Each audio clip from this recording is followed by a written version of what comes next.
ঘড়ির কাঁটায় তখন বাজে রাত ২টো। আমরা বেরিয়ে পড়লাম তারকেশ্বরে যাওয়ার উদ্দেশ্যে। আমরা ১ম এ যাবো নিমাই তীর্থে, সেখান থেকেই যাবো তারকেশ্বর। তো আমরা ৩টে ৫ এ পৌঁছালাম হাসনাবাদ স্টেশনে।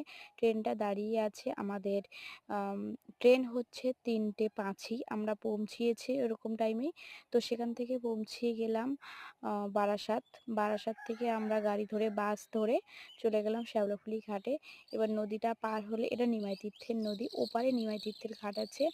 আমরা এখান থেকে এই লঞ্চে করে পার হব। এবার আমরা চলে আসলাম নিমাই তীর্থে, যেখানে আমরা থাকবো। মানে হব্বিষি করার জন্য যেখান থেকে জল নিয়ে বাবার মাথায় ঢালতে হয়, এটা হচ্ছে আমাদের হব্বিষি করার জায়গা। এখানেই আমরা হব্বিষি করেছি অনেকেই। আর তারপরে চলে আসলাম তারকেশ্বর, আমার সেই পছন্দের জায়গা, বা আমি অনেক দিন থেকেই আগ্রহ, সেই ছোটবেলা দিয়ে ভগবান বা বাবা চাননি বলে এতদিন হয়তো যেতে পারিনি।